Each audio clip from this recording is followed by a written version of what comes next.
Welcome back to Kelly Kuhn Physical Therapy.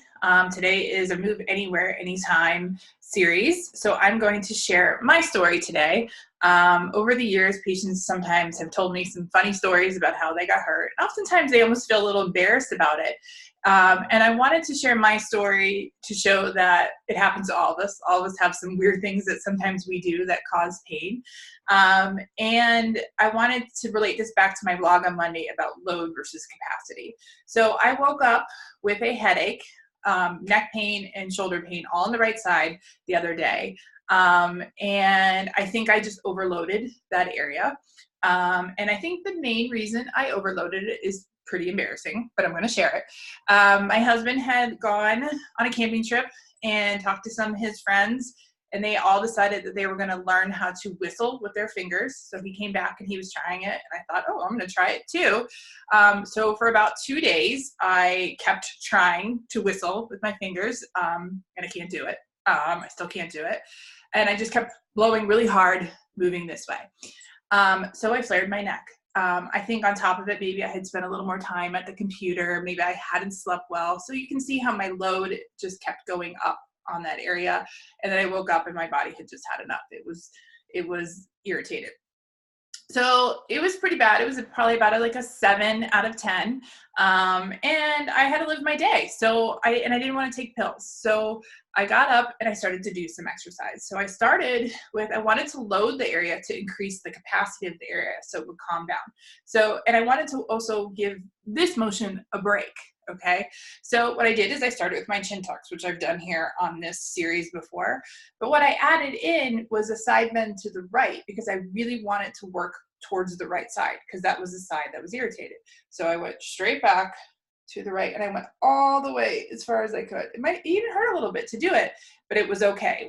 It was as soon as I came back, it stopped hurting. That's safe zone for that exercise. So here, pull over and back. A couple of times I just pushed into my hand because sometimes an isometric where you hold helps a little bit, and then I could get a little further. And I just did that about 20 times, and my pain went down from a 7 to about a 2. So it was still there a little bit, but much, much better. At this point, I could work through my day. So I wanted to reinforce that a little bit. And so I wanted to add in some loading area for really for my shoulder blade because that's really what I was hurting. So I stood up for this, but for this one, I'm just going to stay sitting. And I started with my hands out straight and I just pulled the band apart. So my left hand went down, my right hand went up. And I've held it there. So now what I did is I made sure not to let my rib cage can't come up. I kept my chin kind of tucked, kept my rib cage down, and just let my arm move. And then what else I did is I really had my thumb pointed to the back of the room. And then I used my pinky. So I was reaching with my pinky like that to let my shoulder blade move. I want my shoulder blade to move. So I let and that works the serratus muscle in there. So I held it up and I just gave a little extra reach with my pinky pointing. So I'm pointing back with my thumb, up with my pinky, and I just held it there. You'll hear a lot in fitness the cue, hold those shoulder blades down and back. I'm not a fan of that cue. I think it's better to keep the rib cage in the sternum in a proper position and then let the shoulder blade move along that rib cage, which it's supposed to do. We need movement in that area. So that's what I did. I held my rib cage still, let my shoulder blade move, reached back and up, made sure I was kind of still. I didn't let my head come forward.